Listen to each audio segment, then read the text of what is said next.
Hello everyone, welcome back. You're watching Empyrion Galactic Survival episode 150. I'm Enigmius and today the Heracles detailing continues. It just goes on and on. We're making progress, we're making good progress, and an added little bonus piece of information. I've finally completed the process of texturing the entire ship with this base texture that you see, the dark gray gloss kind of finish inside and out. If there's anything that's not textured, if there's any more combat steel remaining, it's because I missed it. and not because I didn't try. That by itself is good news because it means that more time now can be invested in the detailing and we can get through this process a little bit faster. But that's not to say that I haven't made any progress in the detailing front, and what you see in front of you is just the beginning of what I've accomplished since the last episode. I was looking at these rounded caps for cylinders, these guys here, as well as there's a cone-shaped thing that basically is the same diameter at the base, and it kind of finishes off at a point, as one might expect. And I couldn't for the life of me figure out why they didn't fit with the cylinders that we've been using for this stuff down here to make it look like pipes. And then I came across and I remembered that there's a larger cylinder, the kind that you're looking at right here, that I've used them in the past as kind of a structural thing when I build bases out of concrete and I want a supporting pole or, you know, pillar, and I've made those out of this cylinder. Never really came around to the idea of using it on a ship before, but as you can see, we've used it on a ship now, and made these kind of silo sort of things sticking out from the side. And very, very simple. We got a texture here that kind of looks like pipes wrapping around the outside of the silo, and then we've got the beams or the cross members sort of holding everything in place. And then we've got that metal texture that I've been using in various different places, like on these pipes down here, to kind of give us that sort of I can't think of the word right now, but you understand what I'm saying. When you put it on the caps like this, it does this neat little thing where it has like the circle on top that's got the straight lines, and then it's also got the circles going around the outside edge. So it's kind of neat. I was happy with that. And then of course we did the black and green kind of detailing. Just again, it's a little bit of contrast. It's a little bit of something that you see that's relatively consistent throughout the ship. You can see black and green. It's not difficult to find it repeating throughout the build so far, and we'll continue doing it around the ship because it does offer that little bit of extra consistency without having to work too hard to make it happen. So that's just this one little thing, completely frivolous detail that doesn't actually do anything whatsoever, but I think it looks kind of neat. This here took a little while.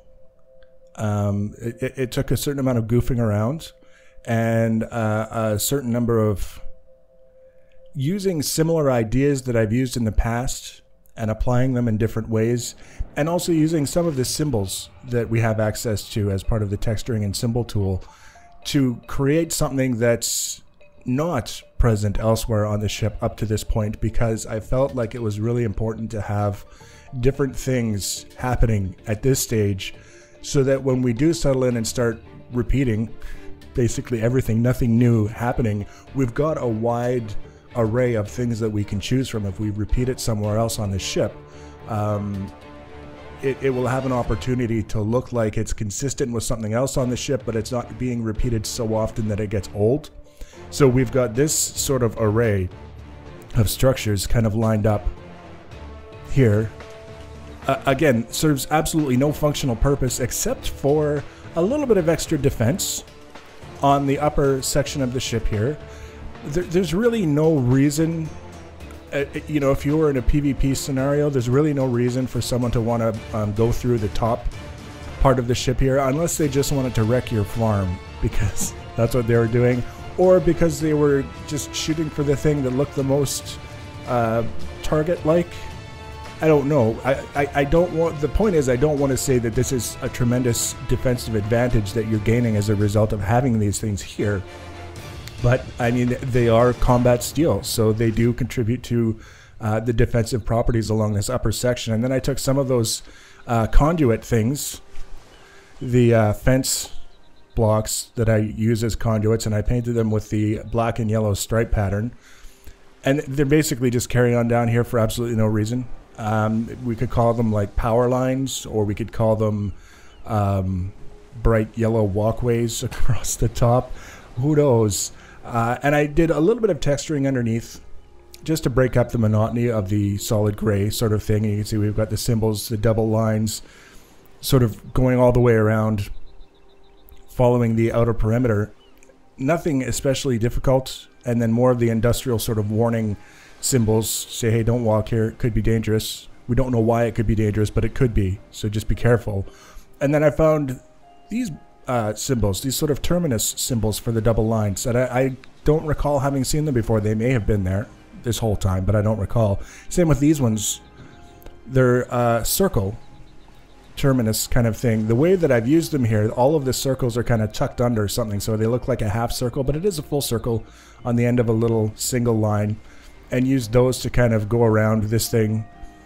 Again, no purpose, no functional purpose. These things here are just kind of like a little trough. The idea with these was, again, to have something that was a little bit different. I'll add a little bit of texture to the exterior of the ship without worrying too much about what it actually accomplishes. And in this case, I also wanted to make sure that it didn't weaken the defensive nature of this particular part of the ship by having these here. So part of the design was making sure that the blocks that we used, replacing the cubes that we had previously, still allow us to have that defensive value. So we haven't lost anything by having these little troughs here, just because of the way we arranged everything. But again, they add something a little bit different to what was previously just a big flat kind of dull space. Then over here was experimentation land. As you can see, there's all kinds of crap going on up here. I can't say for sure that there was necessarily a plan in my mind for all of it. There was a plan in my mind for some of it, but the nature of it was basically trying to fill in this long strip down this side of the top of the ship, because the center line is basically right here, right in the middle of that middle sort of thing, cutting right down here. So we had all of this set up along that center line, and then just because of the way the geometry came together on the side of the hangar versus this side over here, we ended up with this strip on this side that I felt needed something. So I just started building this border, the black border of the 22.5 degree slope variety. You can see extended all the way down there.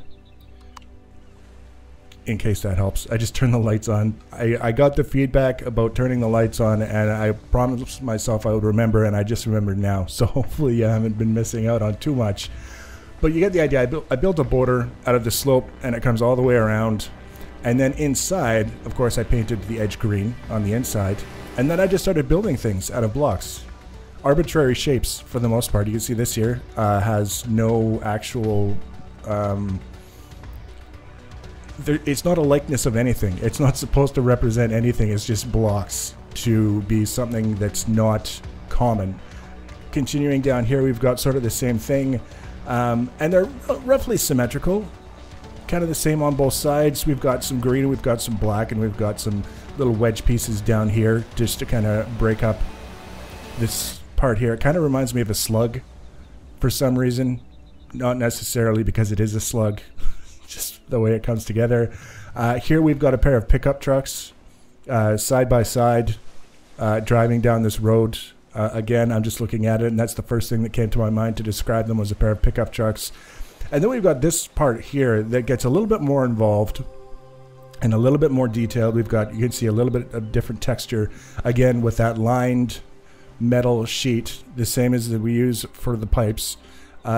Just to add a little bit of interest, we've got a little pipe here that's also connected down here, and it's painted white, which is a color that I don't use that often. And then we've got this sort of soft curve, those extra 2 blocks that we got relatively recently, so we can go, instead of just a flat 22.5 degree slope, we can kind of smooth it off a little bit. and that's kind of continued around. So we've got some exposed edges that we painted green, but mostly it's sort of the same shape. And then we've got this weird sort of front section. Then we've got this part back here, again, starting to get a little bit weirder. But this one's not necessarily all that complex. You can see it's very, very simple. We've got a couple of pipes on either side, painted that sort of copperish, brownish color. The white pipe in here, and then we've got this sort of diamond plate texture on here, painted black. And then we get into more of those big fat structural cylinders that I found were kind of interesting. And again, using that same texture as on the silos down there, I just made that connection. It's got like the pipes, and then it's got the cross members holding them in place. Can't tell you what it's for, it's just there. And basically, continuing down, these are all 100% arbitrary. Just designed to offer a little bit of extra texture, a little bit of 3D something. We've got some of the slat sort of things. The shutters continues down. Some have shutters, some have glass. There's some glass on the ends down here for this little thing. More glass, shutters and glass. And some of these arbitrary shapes aren't symmetrical. They're kind of off to the side here. And this one's a little bit off to the side there. Carries all the way down. I mean, for a little narrow strip that was just kind of a side project to take on, to fill it in with something that wasn't common, it got a little bit out of control. I like it. I'm actually quite happy with it. I plan to leave it the way that it is, and I plan to use that concept in a couple of other places around the ship, depending on what we need in various different situations. Just because it's unpredictable. You look at it and you don't know what the hell I'm trying to accomplish, but it looks interesting. So that's this top section. I probably spent the most time on that little narrow strip relative to anything else since the last episode. And then down here, we have paint that I missed. There we go. This is the top of the hangar, of course. And all I've really done is put these details on the top. Very, very simple, very, very straightforward, the details. They kind of went in two waves. We did this sort of black combat steel with the green highlight all the way down at even intervals. Part of this whole thing with the black and the green was just putting these wall blocks, again, the little wee narrow blocks that we can attach to things, give them a little bit of texture, and then the contrasting color on the little narrow edge all the way down, filling in what used to be just holes, gray holes in the side of the armor plate covering the garden area on the ship. Again, I'm pretty happy with the way it turned out. It's very, very simple, very, very straightforward. I feel like we kind of want to do something more up top here, just for the sake of a little bit of consistency, but it was a detail that we put in place and I'm happy with it. And then down here, same thing, just a relatively arbitrary profile, continue all the way down to the far end, and then we put the wall blocks on top and the little narrow, the super narrow slope, painted the tops black and the sides green. I kind of like them. Very simple. They aren't the kind of thing that necessarily jumps out at you, but they do offer a measure of detail that I think improves upon what would otherwise have been a great big flat space. And then I started messing around with the truss blocks that you see, because I've used them a little bit. We used them to what I think was good effect in the Saturnus hangar. It brings that sort of heavy-duty, reinforced industrial kind of feel to things if it's done properly. And I think we're fairly close to having done it properly here. In this case, just because of the way the spacing worked out, this little arrow area here between this black line and this one over here was more narrow than all of the other ones. And this one was an odd number of blocks, and all these guys are an even number of blocks. So I did a little bit different. For this long section, I used these quarter round blocks that you can see here on the edges, and they're like walls. They're just quarter round walls kind of thing. There's nothing on the inside. And then I use more of those cylinders. These are obviously the truss block versions of the cylinders, but they're the same size as the ones that we've been looking at throughout this episode. They're the full-size cylinders, and it runs all the way down to the end. And then it's got kind of this beefy sort of structure here that the idea is to suggest that we've spent all of this effort to reinforce this hangar that's dangling off the side of the ship and might not necessarily hold itself up if we didn't give it a little bit of help. So that's kind of the idea that I was going with. But then for the rest of these, very, very similar. The layout, in fact, is basically identical all the way down. We've got the built-out section here. Again, make it look big and beefy on the end. And then we've got just cubes. We've got some of the arch blocks underneath here, just to make things look a little bit more refined. But then you follow it all the way down. Cubes, cubes, cubes, cubes, and then just, again, a bit of a curve there, bit of an arch sort of curve there.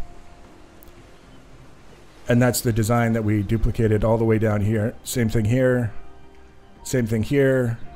And then here, it's just a tiny bit different. And that this side is a little bit shorter than this side because obviously we ran out of space. So that's pretty much the beginning of the detailing on the hangars. I have to kind of figure out what we're doing with these thrusters because I feel like we want more lift thrusters. We've got some underneath that will be all sealed off and ready to go when the blueprint comes out, but it's not enough, especially when you look at how many we have up top. This is a very, very convenient place to put thrusters because it's just this wide open space that we can attach things to and build around them and not run out of space and not feel crowded. But I kind of have to make sure that whatever we end up doing over here is going to be in the best interest of the ship overall. So what we may actually end up doing, depending on how things go, is taking these lift thrusters here and bringing them over to this side and putting those 6 along with a few others along this side. Because again, it's my thing about the thruster plume, and we don't want it hitting parts of the ship even though it doesn't currently matter.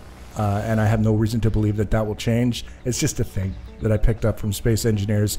So we may remove these and put them somewhere over there where they're going to be happy and able to function and not bugging me because they're shooting into the side of the ship, and then possibly add some more of these lateral thrusters in their place just so that we get a little bit more maneuverability. And we'd have to add some more lateral thrusters on the other side to make sure that everything sort of works out in the end. It's kind of the idea that we're going with. Probably going to be some reverse thrusters up here. There may even be a couple of tiers of them, or a more built-out structure on top here with structures kind of, thrusters kind of staggered around.